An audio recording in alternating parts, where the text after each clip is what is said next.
Hi guys, what's up? It's ItsAnnaLouise and welcome back to a brand new video. So today's video is going to be a Q&A. I asked you guys questions and I said that nothing was off limits, and you guys asked some questions that I'm going to be answering today. So if you're curious as to what all I have to say, then make sure to keep on watching today's video. Okay. So I kind of lifted my phone up a little bit. It sucks because I have no way to balance my phone, so I have to hold it up and my arm gets tired. But the very first question is from ItsAnnaLouise, I think, 001. I'm so sorry if I said that wrong, but she asked two questions. So one of them was if I still have bettas, if so, how many tanks, and if I want more children. Those were the two questions. So first of all, with the betta fish question, no, I do not have betta fish. I do not have any, so I have 0 tanks, and I haven't had any in a few years. I've not had fish in multiple years now, actually. So yeah. And then Alti Heath 9691, and I'm sorry if I said that wrong, asked if I was still breeding bettas. And the only reason why I'm going ahead and answering this one with the other one is because I feel like they kind of go together. And the answer is no, I am not. In fact, I have not been breeding bettas for even longer than I have not been keeping them. It has been multiple years since I have bred a betta fish, and I do not plan on doing that again. You know, and a lot of times I would say never, but never. In this situation, I will not be doing that again. But that's not the same for having a fish. I just haven't had one in a few years. I definitely can see myself having one in the future. However, I will get to that very shortly. All right, so the next question, which was also by Suviana, is if I'm going to have more kids, and the short answer to that is no. For a longer explanation, honestly, I was so sick during pregnancy, and then I got a disease during pregnancy, having to have my son be born early. I was also told if I got pregnant again that the chances were almost certain that I would get that disease again. They don't even know what that disease does to you or the baby, and it can cause you a lot of trouble later in life. It's a very scary thing, and it is very annoying and painful to deal with. Furthermore, postpartum has been the hardest time in my whole entire life, mentally. And so with all of those things together, no, I will not be having more children. And that is honestly really upsetting to me. It's really painful and hurtful, and I hate it, and I think about it often. Essentially because it was always the plan to have more than one child. But at the very same time, I'm gonna be so for real, Ezra is just so perfect and sweet and angelic. I'm just like, I mean, it's one and complete, you know? The only time where I feel really bad about it and get upset is I'm like, what if he wants a sibling? But then again, him being an only child, I can give him so much more, and the love will all go to him. Nothing has to be delegated. We'll have more money, etc., and things for him. And I have to have siblings that are way older than me, so I'm essentially an only child. My husband is essentially an only child. We grew up pretty much just being raised alone, and you know, I just think that it'll be fine. Now, I will say surrogacy down the road, never say never. Adoption down the road, never say never, but it has to be the perfect scenario. All right, you guys, so the next question is from MercyGirl317, and she asks what milestones has Ezra hit. Now, Ezra is my son, for those of you who may not know. Now, he just turned 1 this past Saturday on July 26th. It is Wednesday when I'm filming this, so I have a 1-year-old now. And as for his milestones, I'm honestly so proud of him. He's so smart. Really, I would say the only thing he's not doing is walking, and I'm so sorry if the air conditioning is loud. I am burning up. It is so hot here. We are in a heat wave, and I'm trying to film this on as low air condition as possible. The only thing he's really not doing is walking yet, but he is standing all the time. He loves to stand. So he can crawl, he of course sits up, he stands, he can say quite a few words like mama, dada, baby. He says bye-bye One of the things he loves right now to say so much is yeah, and he exclaims it. He's like, yeah, yeah, yeah, and he's so happy about it. I feel like a lot of babies and kids and toddlers go through their no phase, but for Ezra, it is the yeah phase. He's just wanting to say yeah to everything, and it's really, really sweet. So those are a lot of what he says. He calls Leo, my cat, Gugu. So Gugu is his brother. So we call him Gugu. I always say like brother Leo Gugu, or, you know, I try to also get his name in there, but I think it's so sweet that he says Gugu. So he eats solids. At first, he did not like food. He did not like solid food. It was really hard to get him to eat it. He loves his milk and he loves baby food, but the solid foods was harder. But now he loves it and will pretty much try and eat anything. Like if me and his dad go out to eat with him and everything, and we'll like give him stuff off of our plates. And for his birthday, we got him a birthday donut. So he will try anything and everything, and he's doing a lot better at it now. I think it was just like the texture was hard for him to kind of get used to and really figure out, but he does so much and I'm so proud of him, and I think we're gonna have a walker very soon because of how much he does like to stand. All right, so Century27 asks if I still plan on getting my son a fish.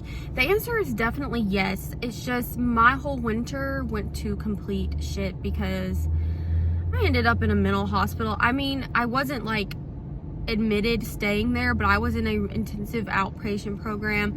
My mental health just got so bad, all of that went out the window. And I'm not putting a time limit on it now because I feel like when I do that, I start to stress and kind of get in my head about it. I still am kind of leaning towards maybe doing a goldfish this time, but at the same time, I'm like, maybe I should stick to what I know just based on how I'm doing for the time that I have, and go with the betta fish. No matter what, even if this fish that we get him ends up being a goldfish, he's my baby.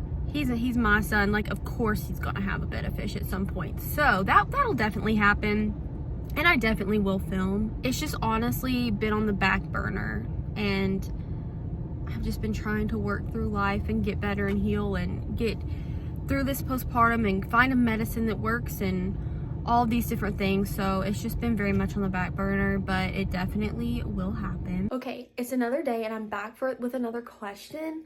I had to stop filming there, you guys. I was getting way too hot. But this question is, what are the highs and lows of motherhood? And this question is from ShaySweet6265, by the way. So what are the highs and lows of motherhood? She talked about how mental health is kind of overlooked and mentioned like how I'm transparent and what are some things I wish I knew, etc., etc. Which, first of all, I love that I am recognized with being transparent about these things, because that is something that is so important to me. And yeah, so I'm really glad about that. I always try to be transparent, and I really want to tell things how they are, because it's so hard, I feel like, to really get that truth and validation and knowing that you're not alone. And so anyway, I have been thinking about an answer for this question for the rest of this week, because this is such a good question. And yeah, so I'm gonna give my best go at it here. Okay, so my baby is literally the best baby ever. Like, he is just the most happiest, sweet, just bubbly baby who is just so happy to be here, happy to do whatever. He's so good. He rarely ever, like, you know, I don't even want to say throws a fit, right? Because he's really only crying or getting upset and being loud like when he really needs something or wants something. Other than that, he just smiles, and everyone notices that and says that, and he's just the sweetest little angel. And I could obviously go on and on about that, but that's just to say that he is an angel, and he makes things easy on that front. Also, I am just so beyond in love with him. Where am I going with this? Hold on. Okay, what I'm trying to say is he is so perfect, but even though he is so perfect, my mental state, and this is what mental health does, is like when I've said before, Robin Williams, Kate Spade, Anthony Bourdain, etc. You can have all the riches, the fame, whatever, but mental health does not care. I have like genuinely the best baby. He's my pride and joy, my whole world. Mental health does not care. So my struggles throughout this whole entire journey of motherhood haven't had anything to do with him. It's how pregnancy has made my mental health worse than it has ever been in my whole life. And I have struggled more this year than I ever have in my whole life. I thought pregnancy was hard, and it was. It was awful and hard, and I got sick, I got a disease, all these things. Postpartum has been even harder, and it has nothing to do with my baby. He's been the light of it all. It's that mental health knows no boundaries.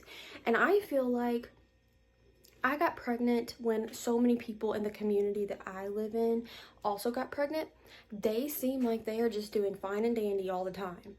And when I say that's been like, it's not that I want them to do bad, but I think it's more of like, how is everything so okay with you and you and you and you and you? And I feel like I am drowning. I have OCD. It's something I haven't talked a lot about on this channel because honestly, it hadn't been formally diagnosed until a year or two, closer to 2 years ago. And I've had it since I was a child, but my OCD, my anxiety, all of that has fluctuated to unknown amounts since pregnancy. And I'm not trying to scare people out of it because obviously I would do this all over again for my son any day. It can really affect you. It can really affect you. And if you find this happening to you, I beg you to get help. Please get help. Like you need help. I was already in therapy. I've been continuing therapy. I literally was in a mental hospital 4 days a week, 3 hours a day for a couple of months there at one point, doing an even higher program. I've been trying to find the right medicine. Just please try to get help because it will consume you if you don't. And it does take a very long time for our bodies to get regulated better, after birth, all that kind of thing. Now I do want to say for highs and lows of just having a baby, I just feel like everything is complete. I was actually talking to my husband about this yesterday. I was like, I just feel comforted. Knowing I have you and him just makes me feel this overwhelming sense of comfort that it's like, I don't care where we were or where we are in the world, what we're doing. The fact that I know I'm with you two just makes me feel safe. It's kind of like us against the world. He's our little bestie and it's just so perfect. And there's not a day that goes by that I'm not thinking all throughout the day just how amazing this little baby is. And so the love is like no other. That's what I'm saying. I would do this all again. I will say the only thing is that my anxiety, oh my gosh, just around worrying for him is so intense because you don't want anything to be wrong with your child. So the couple times he's been sick, and especially the first time, because the first time he really got sick, we all got COVID. It's on another level. And it's just, you want your kid to be safe. And I knew it would be bad because I'm a worrier. But when he was born, man, I'm telling you, I went to a whole nother level of being so overprotective. Mama bear really came out. So other than mental health, if there's something directly tied to my baby, it would be the fact that I worry myself sick over him. So it's a whole new aspect of worry that I never obviously had. But like I said, that's just because I want him to be healthy and safe. In fact, I'm sharing this with you. I won't get too much into it. He just had blood work done. It was his 1-year appointment because his birthday was last Saturday. And the doctor called on a Saturday and I missed his call. I lost sleep last night. I have been sick to my stomach, just terrified because I don't know what he's gonna say and my mind just goes to bad places. So there's that worry there, but yeah, I hope that answers your question and all of your questions. If you have any more questions or want me to expand on anything, let me know down below. I'm always happy to answer any kind of question. I'm an open book. I'm pretty sure you guys know that. And my baby's first birthday was last Saturday, so I thought I'd recap a little of that. It was awesome. We spent it together as a family. So me, my husband, and him, and we just did things with him that we thought he would really enjoy, and he definitely did, and it was a great day. And then me and my husband got little matching tattoos to honor him as well, which I will talk about. So essentially, he woke up, we gave him some of his presents, and we took him to Build-A-Bear to make his very first bear. And this baby is very meticulous about things. Like, if I give him things to choose, he's gonna be thinking about it, and he loves to like choose things. So I'm like, he's gonna love this process. So he picked his bear, his heart that goes in the bear, and we had a grand old time, and he loves that bear. Like, he was so happy. So we did that, and then my baby was actually born with a birthmark in the perfect shape of a heart. And when I saw that when he was born, I knew from that day that I wanted to get a little heart in the very same place to honor that, because it just felt divine. It felt like it was God signing his signature on a card saying, here is your gift. And I also felt like my grandmother, my papa, my aunt, my loved ones passed away before that had something to do with it. And it was so special. So me and my husband went and got a tiny little heart. It's the tiniest tattoo I have. And when I say it's minuscule, baby, it's minuscule. But we wanted it for ourselves, and we wanted it to kind of blend in and look like a freckle or a mole. And that's exactly what it is. It's so minuscule, but it's perfect, and it makes me smile, and I look at it every day. And so yeah, we did that. And then we took him shopping, and we let him pick out a toy as well as he can. He is one. But we got him another toy, and we took him out. We went to eat, and we got him birthday donuts. And then we took him home and gave him more presents, and it was just such a special day. So yeah, I just thought I would share that with you guys. But yeah, that is it for this video. I really hope you enjoyed it. Like I said, if you have any more questions, I love to answer questions. I'm an open book. Let me know down below, and I really hope you enjoyed it. Let me know how you're doing. Let's talk in the comments, and I will see you in the next video. I hope you have a great day or night. Whenever you're watching this, make sure to subscribe, and I'll see you next time.